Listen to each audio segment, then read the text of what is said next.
In the previous class we have discussed about the loose connective tissue.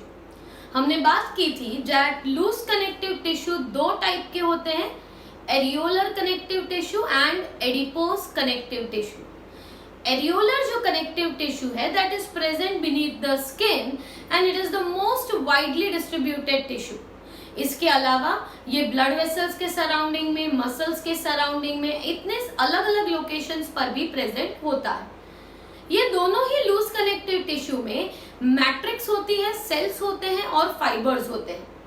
But the amount of fibres in the adipose connective tissue are less as compared to the areolar connective tissue. Areolar connective tissue में अलग अलग तरह के cells जैसे कि macrophages, mast cells, lymphocytes and fibroblast present होते हैं. इनमें से फाइब्रोब्लास्ट जो है वो मैट्रिक्स भी बनाते हैं और फाइबर्स भी बनाते हैं. फाइबर्स दो तरह के थे, collagen fibres and elastin fibres. Collagen fibres जो होते हैं ये कोलाजन फाइबर्स व्हाइट और बंडल में होते हैं, जबकि elastin fibres thin, white, thin, yellow and पूरे नेटवर्क की तरह फैले हुए होते हैं. हमने दोनों के डायग्राम के बारे में भी बात की थी. Now we are moving on to the next topic, that is the dense connective tissue. हाँ, एडिपोज कनेक्टिव टिश्यू में याद रखिएगा उसके सेल्स जो थे वो थे adipocytes, right. Adipose connective tissue में एडिपोसाइट और हर एक एडिपोसाइट के अंदर था एक लार्ज साइज का फैट ग्लोब्यूल और ये फैट ग्लोब्यूल के अंदर स्टोर होते हैं फैट्स. मतलब fats will be stored in that fat globule. Fats के बारे में हमने डिस्कस किया था दैट दो टाइप के फैट्स होते हैं, व्हाइट फैट्स होते हैं और ब्राउन होते हैं. जो ब्राउन होते हैं उनमें साइटोक्रोम मतलब आयरन कंटेनिंग पिगमेंट प्रेजेंट होता है और उनका ऑक्सीडेशन के बाद एनर्जी ज्यादा रिलीज करते हैं as compared to white fat globules. तो आगे हम बढ़ते हैं to the next type of connective tissue, dense connective tissue. तो हमने कनेक्टिव टिश्यू में तीन टाइप बताई थी, loose connective tissue, dense connective tissue and the third one that was specialized connective tissue. तो पहले हम बात करते हैं आज dense connective tissue की. तो dense नाम से ही पता चल रहा है that dense क्यों है, क्योंकि यहाँ पे fibers और fibroblasts are more in number. Okay, so these connective tissue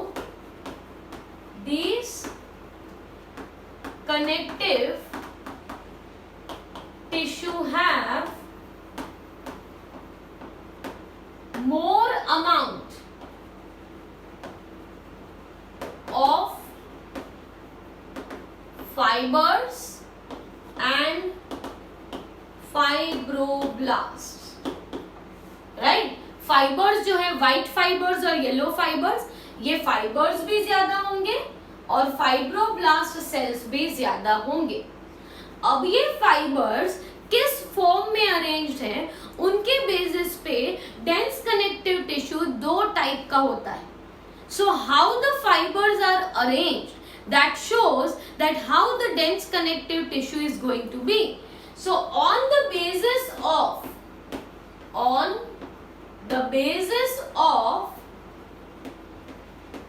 arrangement of fibers, the dense connective tissue is of two types.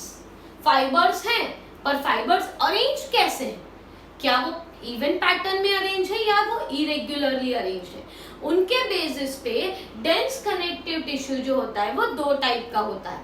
ठीक है, तो ये जो डेंस कनेक्टिव टिश्यू है उनके दो टाइप के बारे में हम बात कर लेते हैं पहले. So the two types of the dense connective tissue are dense regular connective tissue and dense irregular connective tissue. तो डेंस कनेक्टिव टिश्यू दो टाइप का होता है, डेंस रेगुलर और डेंस इरेग्युलर. तो हम कब उसे डेंस रेगुलर कनेक्टिव टिश्यू कहेंगे? डेंस रेगुलर कनेक्टिव टिश्यू तब कहा जाता है जब ये फाइबर्स evenly arranged होते हैं in the form of parallel rows. So if the fibers, यहाँ पे हम mainly कोलाजन फाइबर्स की बात कर रहे हैं, ठीक है. If the collagen fiber or you can say white fibers are arranged in rows parallel to each other,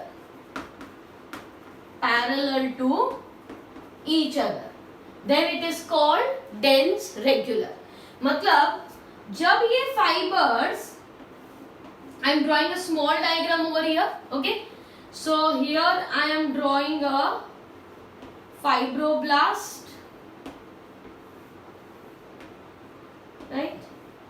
I have drawn few fibroblasts, and here, okay fine, I am drawing the collagen fibers, though they are white in color, okay. I am just showing you for the reference purpose.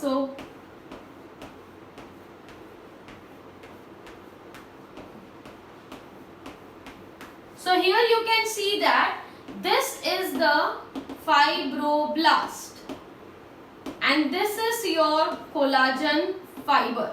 So if the fibers are arranged parallel to each other in the rows, regularly arranged, then it will be known as dense regular connective tissue. But if the fibers are irregularly arranged or scattered throughout, then they will be known as dense irregular connective tissue. If the fibers are irregularly arranged, अगर वो irregular है उनके arrangement में, तो उन्हें हम क्या कहेंगे, डेंस इरेग्युलर कनेक्टिव टिश्यू, ठीक है. मतलब ये होगा cell and this will be the collagen fibres which are irregularly arranged. So if the collagen fibers are irregularly arranged, then it is called dense irregular connective tissue, and if it is regularly arranged, then it is known as dense regular connective tissue. अब students ये एक important आगे चीज है that ये dense regular connective tissue होता है, वो दो टाइप का होता है. मतलब व्हाइट मतलब कोलाजन फाइबर्स वाला white dense regular connective tissue and yellow dense regular connective tissue, ऐसे दो टाइप्स के होते हैं, ठीक है. तो इसके ज्यादा क्लासिफिकेशन हम नहीं जा रहे हैं यहाँ पे. We will go it in the NEET lectures and we will conduct it. पर अभी के लिए सिर्फ इतना याद रखो that dense regular connective tissue जो होता है उसमें भी व्हाइट भी आते हैं और येलो भी आते हैं. मतलब व्हाइट और collagen dense regular connective tissue and elastin dense regular connective tissue, दोनों तरह के कनेक्टिव टिश्यूज होंगे, ठीक है. यहाँ पे हम लोकेशंस मेंशन करते हैं. तो डेंस रेगुलर कनेक्टिव टिश्यू का लोकेशन, सबसे ज्यादा इंपॉर्टेंट लोकेशन है यहाँ पे टेंडेंस. टेंडेंस जो होते हैं, these are connective tissue that connects the muscles to bone. Tendons क्या करते हैं, मसल्स टू बोन कनेक्ट करते हैं. देखिए हमारे जो बोन्स हैं वो तो मूव नहीं होते. बोन्स मूव किस वजह से होते हैं, क्योंकि बोन्स के साथ एसोसिएटेड होते हैं मसल्स. जब मसल कॉन्ट्रैक्ट होता है तो साथ साथ में बोन्स भी पुल होते हैं, ठीक है. मतलब बोन्स जो हैं, if they lose a connection with the muscles, the bones will not move at all. तो हमारा एक्चुअली मसल्स कॉन्ट्रैक्ट होते हैं और जब मसल्स कॉन्ट्रैक्ट होते हैं तो मसल्स के साथ ही कनेक्टेड होता है बोन, इसलिए वो बोन भी अंदर की तरफ कॉन्ट्रैक्ट मतलब मूव होता है, ठीक है.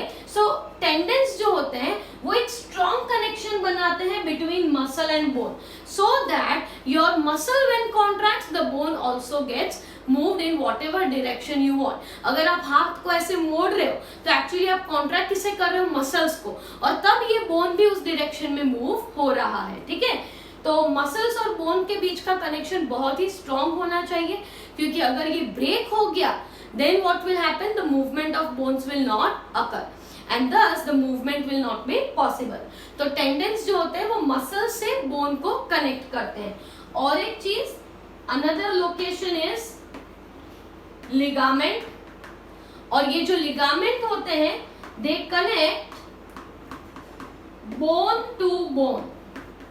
The ligaments connect bone to bone, मतलब एक बोन से दूसरे बोन को कनेक्ट करते हैं. जॉइंट्स पे जो प्रेजेंट होते हैं वो होते हैं लिगामेंट्स, एक बोन को दूसरे बोन से कनेक्ट करते हैं. ठीक है, तो डेंस रेगुलर में जो टेंडेंस है वो किसका एग्जाम्पल है? Tendons is the example of, it is an example of white fibrous dense regular connective tissue. Right, white fibrous dense regular connective tissue. जबकि ligament is an example of yellow fibrous dense regular connective tissue. दोनों regular के ही example है, but tendons में कौन से fibres होते हैं? Collagen fibres. और लिगामेंट में कौन से फाइबर्स होते हैं? Elastin fibres. मोर ओवर ये डेंस रेगुलर कनेक्टिव टिश्यू में हमने बोला दैट व्हाइट होते हैं और येलो भी होते हैं. तो ये व्हाइट जो होते हैं वो भी दो फॉर्म में प्रेजेंट होते हैं, कॉर्ड के फॉर्म में और शीट के फॉर्म में. कॉर्ड मतलब इसकी तरह टेंडन, एक पैरेलल रोज का बंडल होगा जो कनेक्ट करेगा मसल टू योर बोन, तो वो कॉर्ड हुआ, वायर जैसा हुआ. जबकि शीट जो होता है वो हमारे कई ऑर्गन्स को कवर करता है, जैसे कि हमारा हार्ट का कवरिंग जिसे कहा जाता है पेरिकार्डियम, उसमें भी क्या होता है? Dense regular connective tissue. हमारे लंग्स का covering that is also dense regular connective tissue. तो ऐसे हमारी बॉडी में बोन का कवरिंग, कार्टिलेज का कवरिंग, हर एक के कवरिंग में ये dense regular connective tissue present होता है. However this topic is not this much limited. Actually इस टॉपिक में बहुत सारी चीजें और समझने जैसी, but that we will discuss in the next NEET lectures. Okay. अगर dense irregular connective tissue की लोकेशन की बात करें तो it is located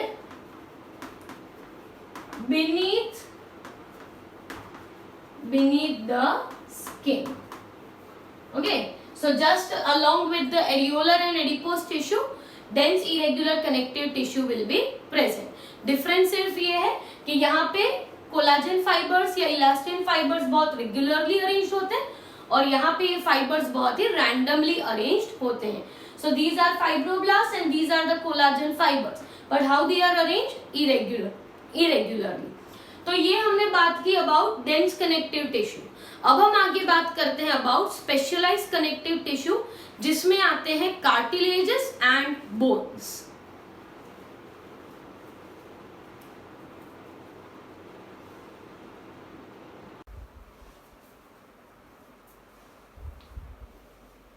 So students, next we talk about the specialized connective tissue.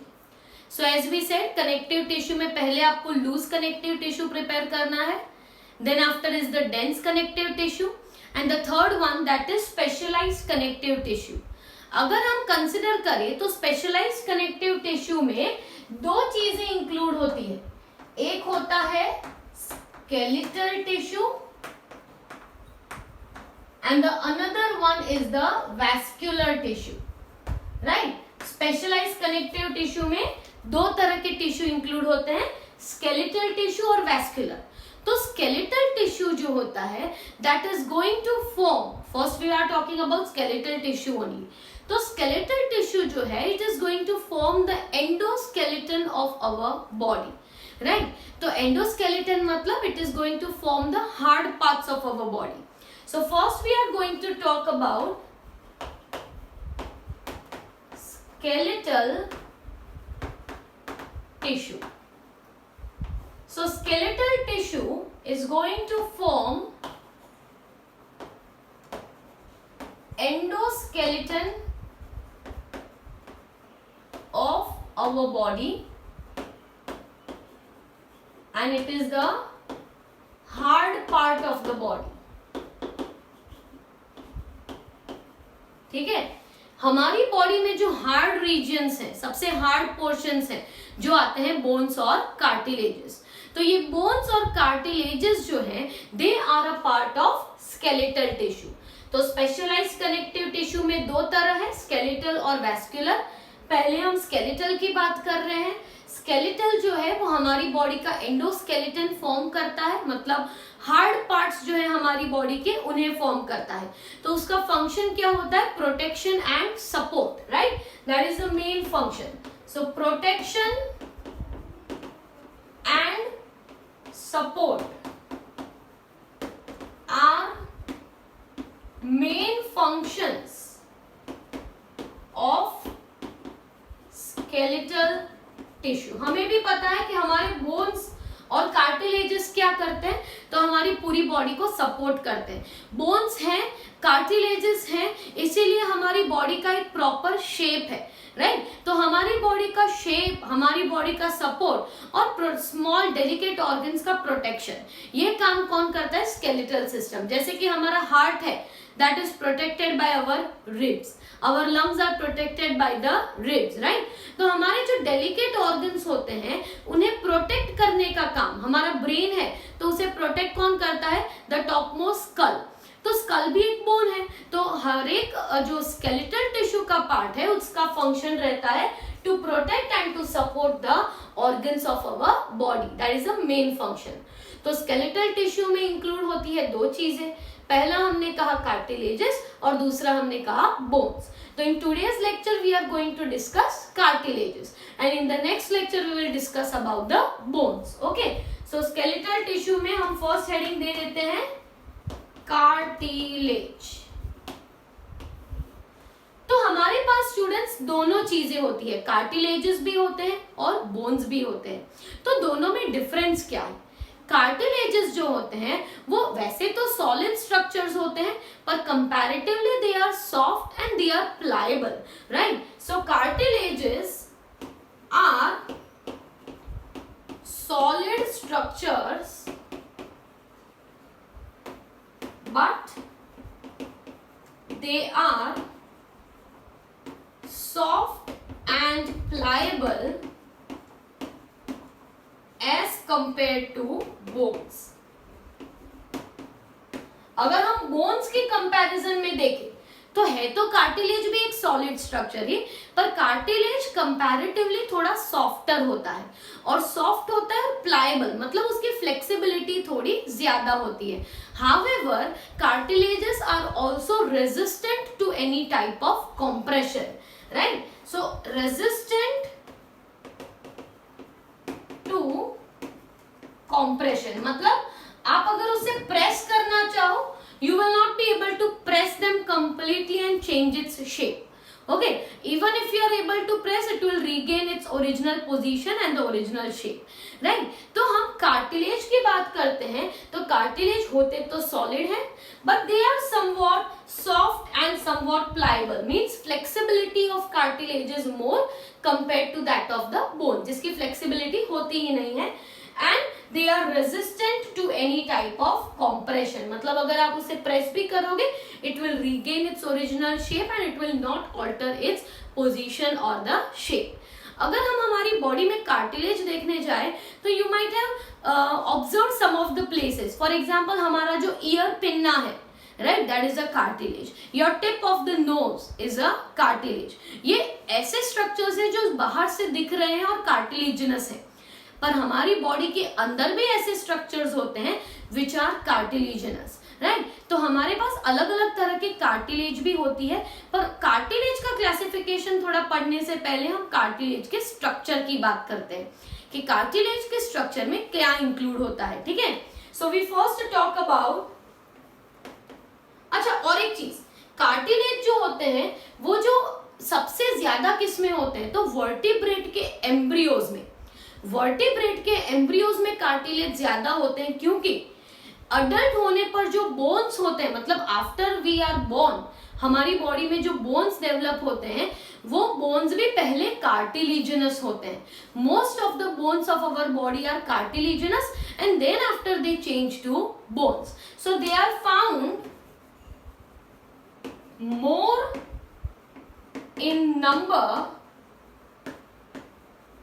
in vertebrate embryos.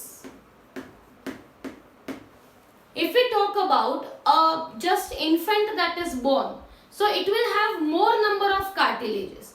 But with the increasing age, right, जैसे वो infant 1 साल का होता है, 2 साल का होता है, वैसे वैसे क्या होता है कि कई कार्टिलेजेस जो है वो बोन में चेंज हो जाती है, क्योंकि उसमें एक्सेसिव कैल्शियम डिपॉजिट होता है और cartilage will be changing to a bone, right. तो इन्फेंट्स जो होते हैं उनमें कार्टिलेजेस का नंबर ज्यादा होता है. इसका मतलब ये नहीं है कि एडल्ट वर्टिब्रेट में कार्टिलेजेस नहीं होते.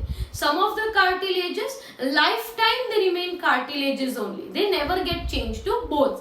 जैसे कि मैंने कहा ईयर पिन्ना, ये कभी भी बोन में ट्रांसफॉर्म नहीं होगा, ये कार्टिलेज ही रहेगा. पर हमारी बॉडी के कई जो बोन्स हैं वो पहले कार्टिलेजिनस होते हैं और फिर वो बोनी डेवलप हो जाते हैं. So that is the point to be mention that they are present more in number in the vertebrate embryos. ठीक है, अब हम आगे उनके स्ट्रक्चर की बात करते हैं. तो कार्टिलेज में दो चीजें होती है, एक होते हैं कार्टिलेज सेल्स और एक होती है मैट्रिक्स. ठीक है, तो कार्टिलेज में पहले हम बात करते हैं कार्टिलेज सेल्स. तो कार्टिलेज जो सेल्स हैं they are present in a small fluid filled cavity which is called lacunae. They are present in fluid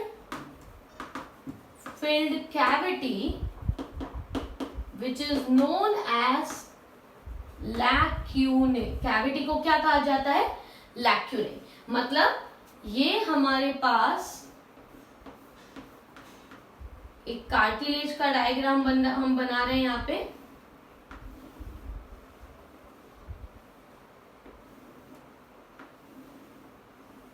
ठीक है, तो यहाँ पे कार्टिलेज सेल्स हैं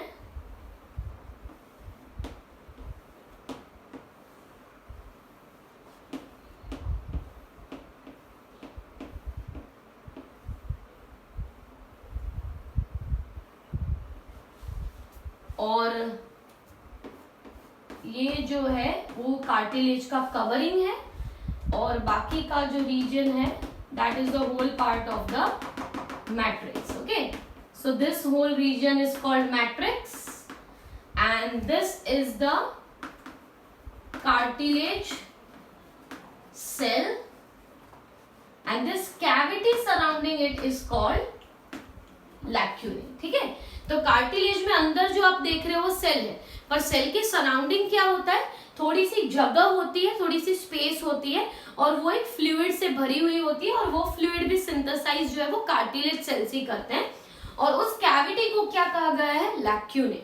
बाकी का जो रीजन है वो पूरा मैट्रिक्स है, राइट. जैसे हर एक कनेक्टिव टिश्यू में मैट्रिक्स होता है, कार्टिलेज में भी मैट्रिक्स होता है. कार्टिलेज के इस कवरिंग को हम कहते हैं perichondrium. Perichondrium is the covering of the cartilage. ठीक है, तो हमने बात की दैट कार्टिलेज सेल्स प्रेजेंट होते हैं. अब कार्टिलेज सेल्स जो होते हैं वो जब यंग होते हैं तो उन्हें कहा जाता है chondroblast. Young cartilage cells, young cartilage cells are known as chondroblast.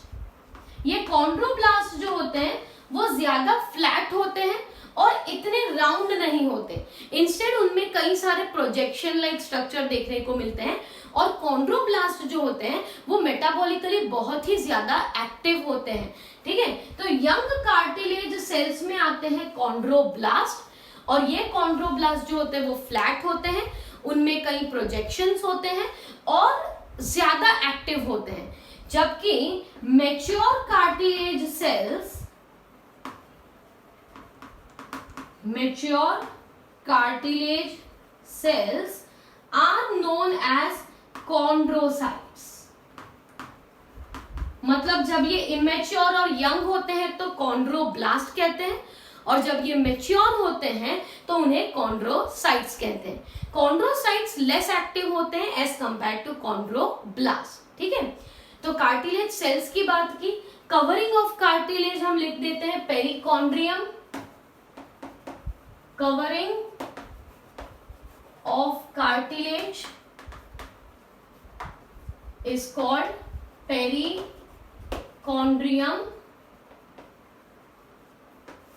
तो ये हमने बात की सेल्स की। अब हम बात करते हैं अबाउट द मैट्रिक्स। तो मैट्रिक्स जो है it is made up of proteins plus carbohydrates for example. ठीक है, मैट्रिक्स जो है पूरी, वो मैट्रिक्स कौन बनाता है? Cartilage sales. कार्टिलेज सेल्स जो है वही ये मैट्रिक्स बनाते हैं। और ये जो पूरी मैट्रिक्स है वो किसके बनी हुई होती है? प्रोटीन्स और कार्बोहाइड्रेट्स की। ठीक है, तो इसमें आपको याद रखना है that substances like chondroitin sulfate, keratin sulfate, or you can say keratin, and hyaluronic acid. hyaluronic acid, ठीक है। तो मैट्रिक्स बनी होती है केमिकल कंपोनेंट से, जैसे कि chondroitin sulfate, keratin sulphate, hyaluronic acid, इनसे बनी हुई होती है इनकी मैट्रिक्स रीजन। तो ये हमने बात कर ली कार्टिलेज सेल्स और मैट्रिक्स। अब जो फाइबर्स होते हैं वो फाइबर्स जो है वो हर एक कार्टिलेज में नहीं होते। जैसे कि there are 3 main types of cartilage, hyaline cartilage, fibrous cartilage and calcified cartilage. तो इसमें से फाइबर जो है वो सिर्फ फाइब्रस कार्टिलेज में होते हैं और थोड़े बहुत कैल्सिफाइड में होते हैं, जबकि ये जो हाइलीन कार्टिलेज है उसमें कोई भी फाइबर्स होते नहीं है। तो हम यहाँ पे सिर्फ ब्रीफ में टाइप्स मेंशन कर लेते हैं। Hyaline cartilage, hyaline cartilage, second fibrous cartilage,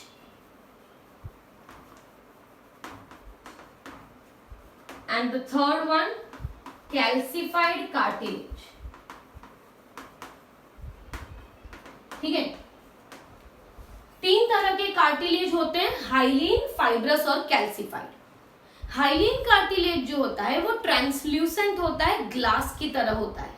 और हाइलीन कार्टिलेज के अगर लोकेशंस देखें तो it is present at the ends of the long bones and therefore it is also known as articular cartilage। मतलब for example ये एक हमारा body का एक लॉन्ग बोन है, ठीक है, तो ये बोन जो है इसके एंड पे हाइलीन कार्टिलेज प्रेजेंट होता है। जैसे कि यहाँ पे जॉइंट्स पे क्या प्रेजेंट होगा? Hyaline cartilage.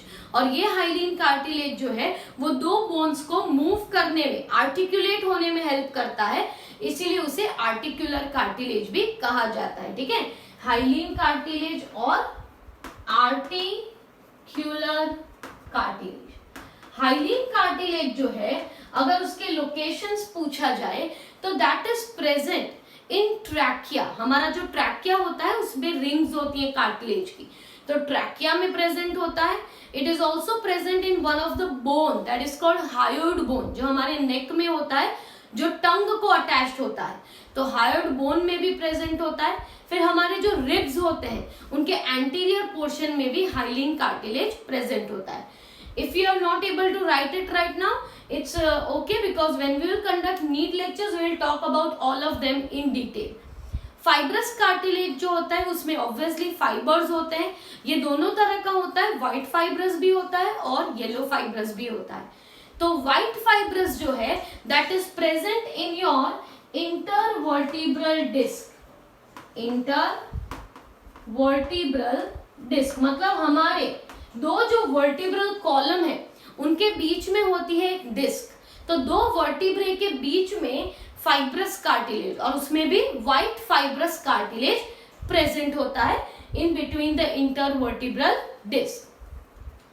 कैल्सिफाइड कार्टिलेज की अगर बात करें तो कैल्सिफाइड कार्टिलेज जो है वो जैसे कि शार्क है तो उसके वर्टिब्रल कॉलम में कैल्सिफाइड कार्टिलेज होते हैं। फ्रॉग्स होते हैं तो उनके पेक्टोरल गर्डल, मतलब ये जो हैंड्स वाला गर्डल होता है, फोर लिम्स वाला गर्डल, उसे पेक्टोरल कहते हैं। तो in the pectoral girdle of frogs and even in the vertebral column of the shark calcified cartilage is present. So hyaline cartilage is present in ribs. It is present in your that is different regions like trachea के lining में present होता है, ठीक है। फिर fibrous cartilage जो है that is present in intervertebral disc, and calcified cartilage is present in the pectoral girdle of frogs as well as in the vertebral column of the shark. तो ये थोड़ा टाइप्स के बारे में हमने बता दिया है, ये कुछ टेक्स्ट बुक में तो नहीं है, we are just briefing out over here, ठीक है। तो स्केलेटल टिश्यू में बोन्स और कार्टिलेज दो आएंगे। हमें कार्टिलेज में याद रखना है कि कार्टिलेज सेल्स होते हैं और मैट्रिक्स होते हैं। सेल्स जो होते हैं they are covered by a cavity which is called lacunae, ठीक है। और एक चीज, ये पेरिकॉन्ड्रियम में ब्लड वेसल्स होते हैं and these blood vessels will be supplying blood two cartilage, ठीक है। So there will be presence of blood vessels also. Young cartilage cells को chondroblast कहते हैं and when they get mature they are called chondrocytes. Cartilage के covering को perichondrium कहते हैं। Matrix proteins और carbohydrates की बनी हुई होती है और matrix जो है that can be either chondroitin sulfate, keratin sulfate और hyaluronic acid. तीन तरह के cartilage, hyaline, fibrous और calcified. Fibrous में दो type, white fibrous or yellow fibrous cartilage.